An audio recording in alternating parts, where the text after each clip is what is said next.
What's going on, everybody? I'm back with another video, and in today's video I'm going to be doing my mock draft for the top 5 picks in the upcoming 2021 NBA draft. Pretty recently the draft lottery showed who is going to get some of the top picks in the draft for the lottery, so excited to make my picks. The Pistons will be selecting the first pick in the 2021 NBA draft. A player that I think would fit perfectly with this team is Jalen Suggs. The Pistons already have a high potential player in Killian Hayes at point guard who they took in last year's draft. They already have Jeremy Grant at the forward position as well as Mason Plumlee at the center position, who both had really good seasons last year. The shooting guard position is a position that they haven't had a lot of production from, and I think Suggs would fit that really well. The Pistons also have other young players that have played really well at other positions besides shooting guard, like Isaiah Stewart and Sadiq Bey.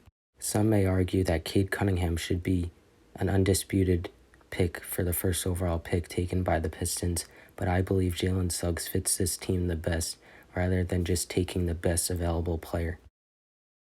The team that is choosing the second pick is the Houston Rockets. One player that I think the Rockets could take in this year's draft is Cade Cunningham. Cunningham had a great college year at Oklahoma State, averaging 20.1 points per game, 6.2 rebounds per game, and 3.5 assists per game. The Rockets have had some good production from their younger players like Christian Wood and Kevin Porter Jr.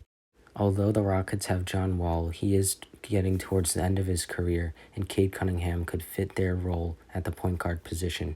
Adding Cade Cunningham to this team could help this team get the piece they need for a future Big Three in the next couple years.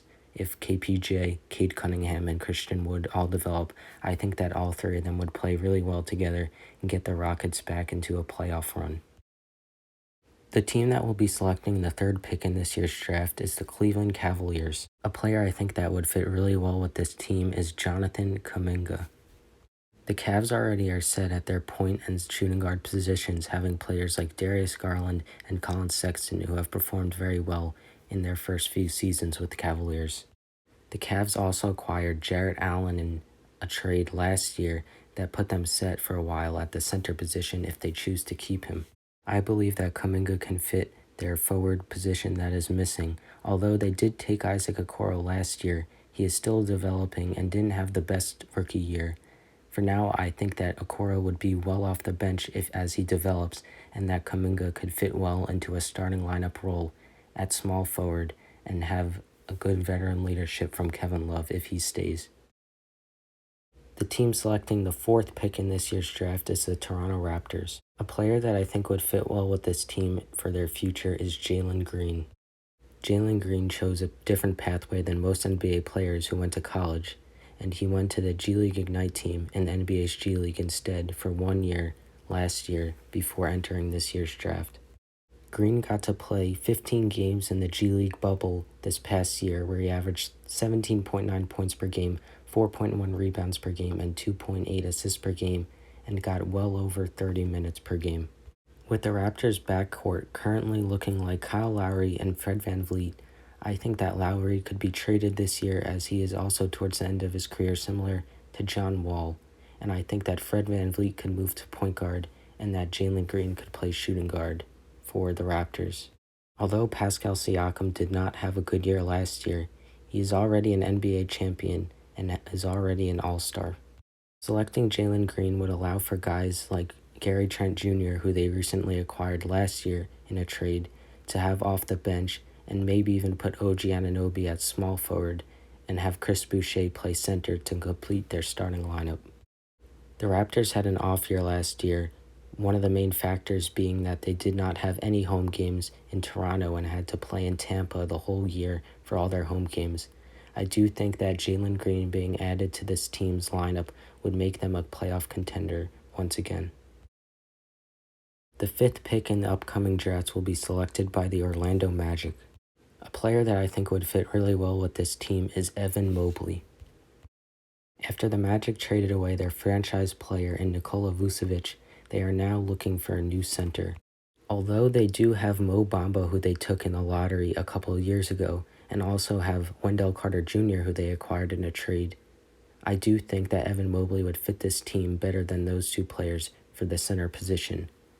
They also are good in their backcourt with Cole Anthony and Markelle Fultz, who will be coming off an injury and hopefully getting back to the player that he was before he got injured this past year.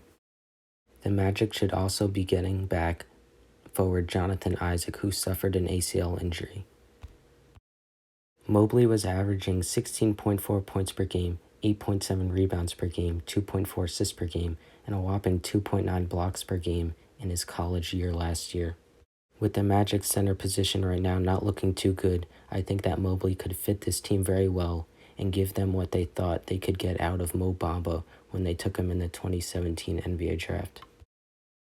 Thank you for watching. Please leave a like down below, and also don't forget to comment down below your top 5 picks for this upcoming 2021 NBA draft. I'd be interested to see other people's perspectives on who they think will be going to what team in the top 5 of this year's draft. I know a lot of people have different perspectives, and I'm interested to see who you think would fit best with other teams.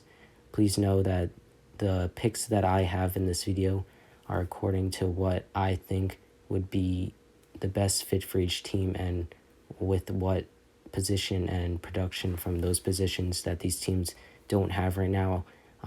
It just doesn't really take into consideration trades. There's some picks that I said, like with the Rockets and John Wall and the Raptors and Kyle Lowry, that I think these players would fit well since they're getting towards the end of their careers with those teams. So thank you for watching again, and I'll see you next time.